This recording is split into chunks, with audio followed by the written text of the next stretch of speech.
کہ شیر خوار بچے کو اگر مرغن حلوہ اور گوشت وغیرہ ثقیل غذا کھلائی جائے تو اسے مضر پڑتی ہے، لیکن جب بچہ بالغ ہو جاتا ہے تو کھانے پینے کی کوئی چیز اسے نقصان نہیں پہنچاتی۔ حضرت رسالت مآب صلی اللہ علیہ وآلہ وسلم حضرت عمر رضی اللہ عنہ کی باطنی استعداد و قابلیت کے موافق ان سے دیگر اسرار و معرفت بیان فرمانے لگے۔ چنانچہ منزل جبروت و لاہوت کے حقائق و دقائق حضرت عمر رضی اللہ عنہ کو تلقین فرمائے۔ حضور صلی اللہ علیہ وآلہ وسلم نے فرمایا، اے عمر، من عرف اللہ لا یقول اللہ ومن یقول اللہ ما عرف اللہ، یعنی جس شخص کو معرفت الہی حاصل ہو جاتی ہے اس کو منہ سے اللہ اللہ کہنے کی ضرورت نہیں رہتی، اور جو منہ سے اللہ اللہ کرتا ہے تو سمجھ لو کہ ابھی اسے معرفت الہی نصیب نہیں ہوئی۔ حضرت عمر رضی اللہ عنہ نے عرض کیا کہ حضرت یہ کیسی معرفت ہے کہ بندہ اپنے مالک کا نام ہی نہ لے اور اس کی یاد کو ترک کر بیٹھے۔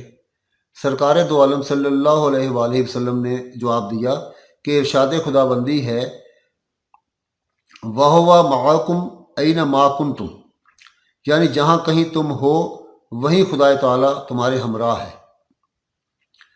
پس اے عمر رضی اللہ عنہ، جو ہر وقت ہمراہ ہو اور کسی وقت نظر سے اوجھل نہ ہو، اس کا یاد کرنا کیوں کر ضروری ہے؟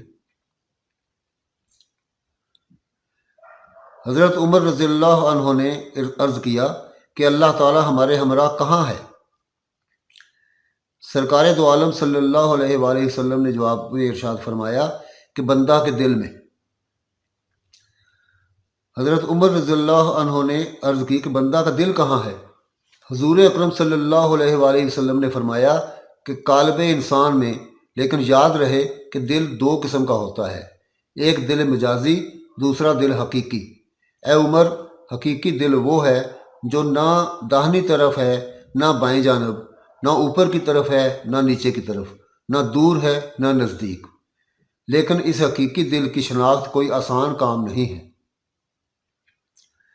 یہ محض ان مقربان الہی کا حصہ ہے جو حضور الہی میں ہمیشہ مستغرق رہتے ہیں، کیونکہ مومن کامل در حقیقت عرش ہی ہوتا ہے۔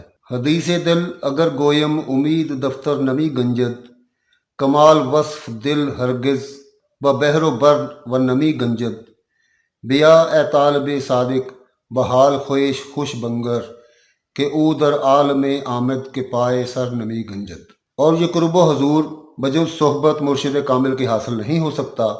کامل لوگ اور طالبان سوال و جواب نہیں کیا کرتے، بلکہ وہ خاموش اور باادب رہتے ہیں۔ چنانچہ جناب رسالت مآب صلی اللہ علیہ وآلہ وسلم نے ارشاد فرمایا، قلب المومن حاضرۃ من ذکر الخفی قصو ای ان مقام ذکر الخفی فہو میت۔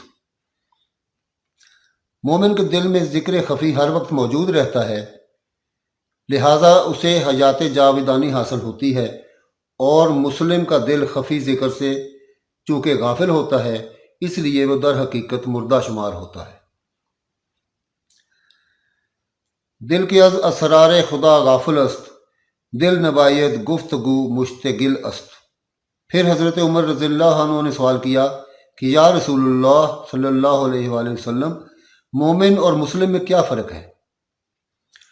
حضور صلی اللہ علیہ وآلہ وسلم نے جواب ارشاد فرمایا کہ مومن عارف الہی ہوتا ہے، اور عارف میں یہ وصف ہوتا ہے کہ وہ خاموشی اور غمگینی کی حالت میں رہتا ہے، اور مسلم زاہد اور خشک ہوتا ہے۔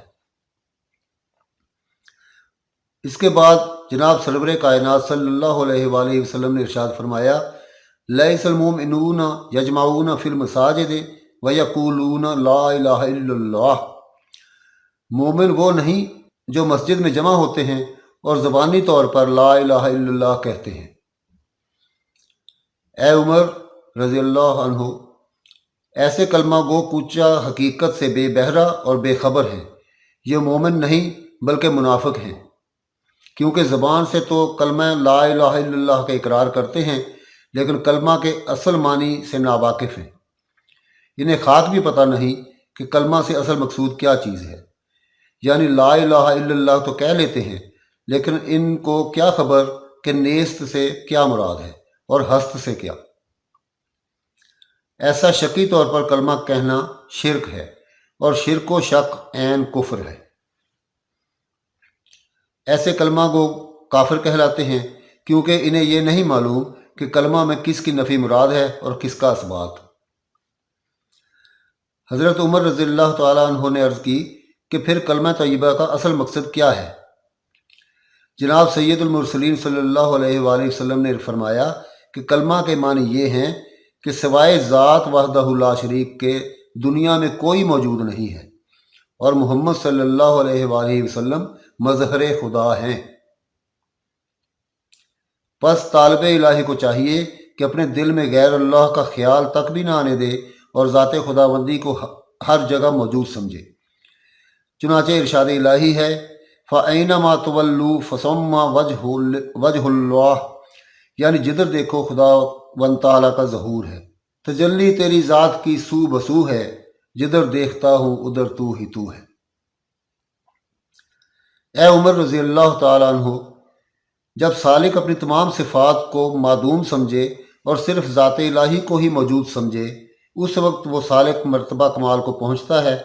اس مرتبے میں سالک کی حالت من عرف ربہ فقد کل لسانہ و قطع ارجلہ کا صحیح مصداق بن جاتی ہے، یعنی جس شخص کو اپنے رب کی معرفت حاصل ہو گئی وہ گونگا اور لنگڑا ہو گیا۔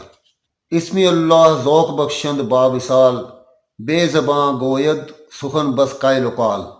مطلب یہ ہے کہ عارف کامل پر سکوت و سکون کی حالت طاری ہو جاتی ہے، کیونکہ آہوزاری اور حرکات اضطرابی اسی وقت تک دامنگیر رہتے ہیں جب تک کہ مطلوب کا وصال حاصل نہیں ہوتا۔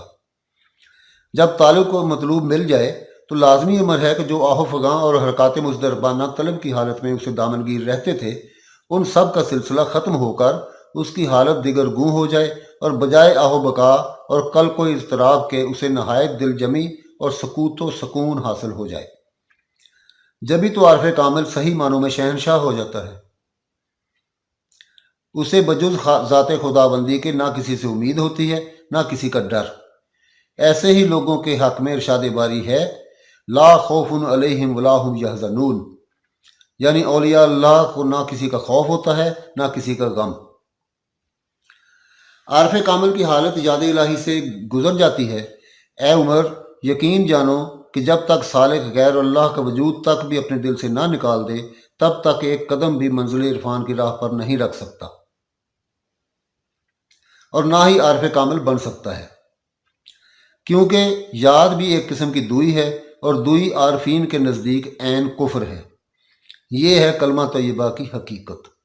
تو میرے پیارے بھائیوں، اہل فنا کو نام سے ہستی کے ننگ ہے، لوہے مزار پر میری چھاتی پہ سنگ ہے، فارغ ہو بیٹھ فکر سے دونوں جہاں کی، خطرہ جو ہے سو آئینہ دل پہ زنگ ہے۔ جب تک اس حقیقت تک نہ پہنچے اس وقت تک طالب سچا موحد نہیں ہو سکتا، اور اپنے دعوی موحدیت میں سراسر جھوٹا ہے۔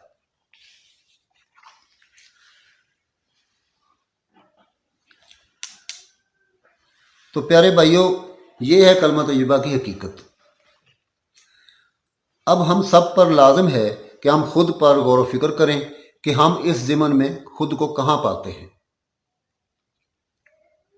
کیا ہم کلمہ طیبہ کی حقیقت پر پورا اترتے ہیں؟